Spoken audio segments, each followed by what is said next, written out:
Mungkin lantaran sudah merasa terpojok, akhirnya Selasa siang kemarin Maya Rumantir menggelar jumpa pers di Gedung Maya Gita, Jakarta Selatan. Puluhan wartawan media cetak dan elektronik hadir memenuhi undangan Maya yang baru 2 minggu menikah dengan Takala Gerald Manumpak Hutasoit. Seperti sudah diduga, Maya berbicara soal kasus yang sedang dihadapi suaminya. Anehnya, Takala tidak hadir dalam temu wartawan itu. Ia hanya diwakili dua pengacaranya, Marina.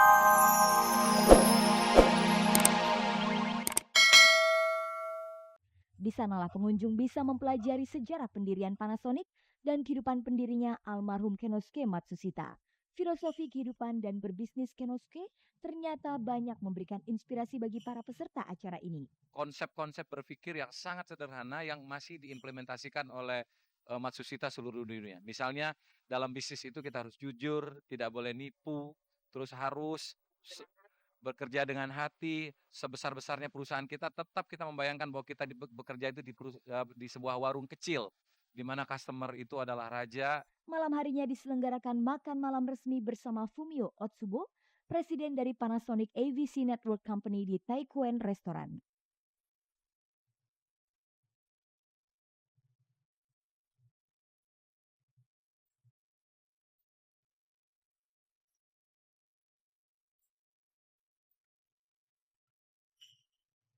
Seharian penuh rombongan Panasonic menghabiskan waktu menikmati keindahan kota Hong Kong dan berbelanja di sana.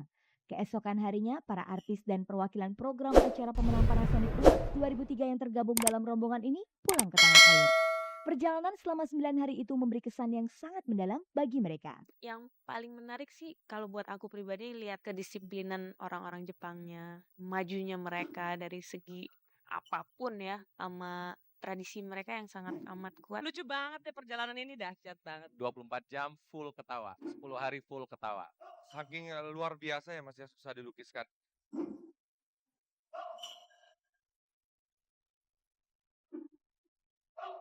Lewat album terbarunya bertajuk Manusia Setengah Dewa, musisi legendaris Iwan Fals yang sempat terlena dengan tema cinta, kini kembali menampilkan jati dirinya yang identik dengan sosok yang dekat dengan rakyat kecil. Apa yang membuatnya kembali?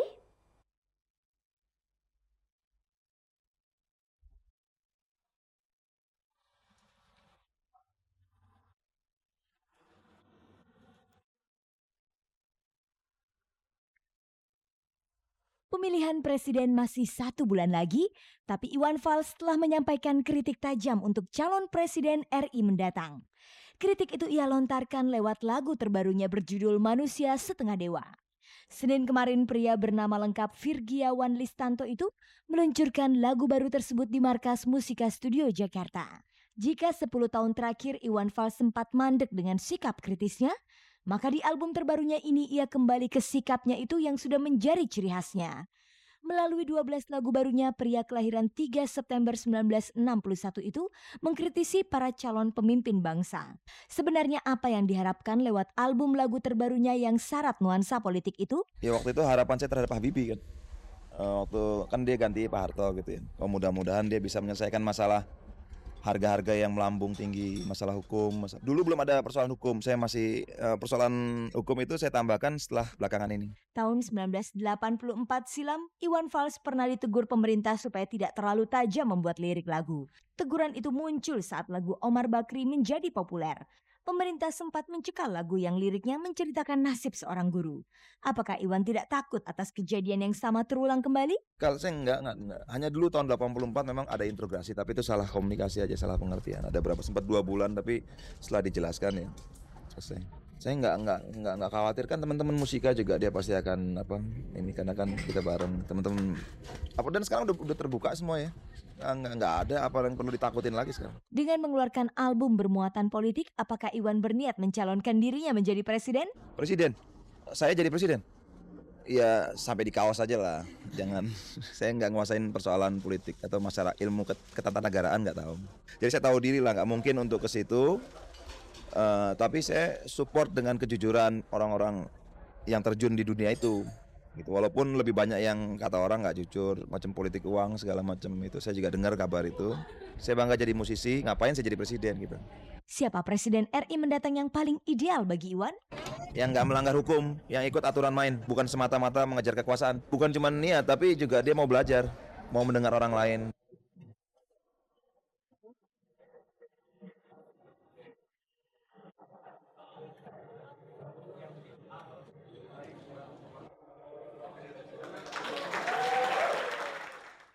Pemirsa, ikuti terus program kuis SMS Cek dan Dicek. Caranya mudah, ketik CR spasi start lalu kirimkan ke 6288 untuk Satlindo, Telkomsel, IM3 dan XL Komindo.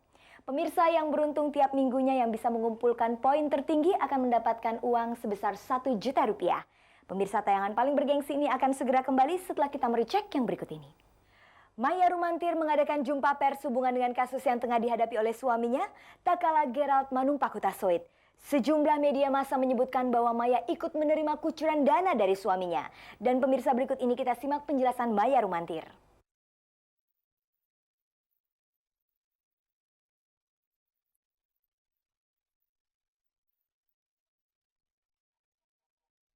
Mungkin lantaran sudah merasa terpojok, akhirnya Selasa siang kemarin Maya Rumantir menggelar jumpa pers di gedung Maya Gita, Jakarta Selatan. Puluhan wartawan media cetak dan elektronik hadir memenuhi undangan Maya yang baru 2 minggu menikah dengan Takala Gerald Manumpak Hutasoit. Seperti sudah diduga, Maya berbicara soal kasus yang sedang dihadapi suaminya. Anehnya, Takala tidak hadir dalam temu wartawan itu.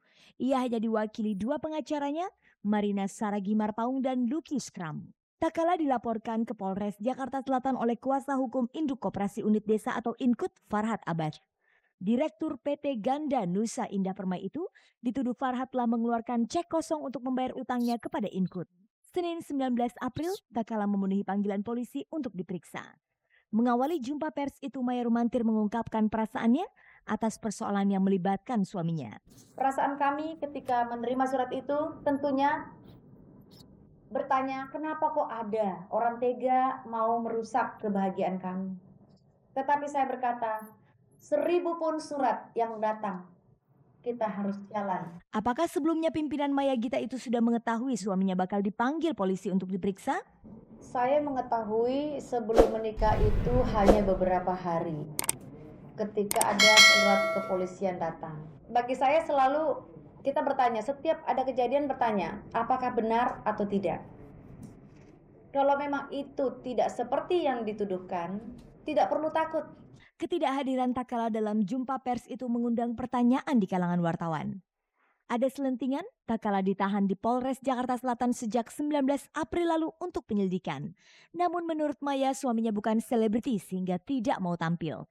Mantan artis itu juga menyangkal isu telah menerima kucuran dana sebesar 16 miliar rupiah dari suaminya. Tidak benar, tidak benar. Informasi dari mana ya? Kabar burung ya. Saya mau sampaikan aja, pernikahan kami ini pernikahan yang Tuhan atur dan tidak ada campur tangan uang-uang yang namanya seperti itu. Uang-uang yang tidak diberkati Tuhan itu tidak ada.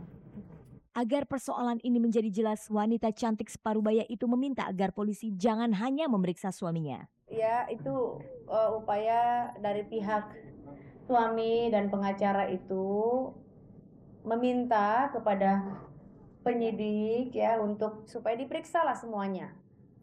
Yang pelapor mesti diperiksa juga dong, kalau tidak nggak ada ketidakadilan. Apa tidak adil dong? Ditemui di Polres Jakarta Selatan, pengacara Inkut Farhad Abbas menjelaskan duduk persoalan yang melibatkan Takala Hutasoit. Ya kalau permasalahannya ya, ini kan kita mewakili Inkut melaporkan bahwa terjadi penggelapan dan penipuan yang dilakukan oleh saudara Takala ya. Ya di mana ya saudara Takala mengeluarkan cek kosong yang senilai 65 miliar, 1 miliar, dan 13 miliar setengah ya kan. Nah, tapi sekarang masalahnya ya mungkin saudara Takala yang membuat perjanjian 10 juta dolar itu memang belum pernah sama sekali membayar. Namun pernyataan Farhad itu disanggah oleh pengacara Takala. Mengenai cek kosong yang dimaksud, itu semua tidak benar. Karena cek yang ada, sebagaimana kita tahu, bila kita melakukan sebuah perjanjian, ada sebuah jaminan ya, suatu garansi. Yang apabila kedua belah pihak memenuhi klausul yang ada dalam pasal-pasal perjanjian. Tetapi seperti saya terangkan tadi, tidak pernah terjadi transaksi dan kedua belah pihak tidak pernah memenuhi kewajiban itu. Secara otomatis, cek itu otomatis tidak berlaku. Jadi tidak ada yang dikatakan cek kosong dan kedua belah pihak mengetahui itu.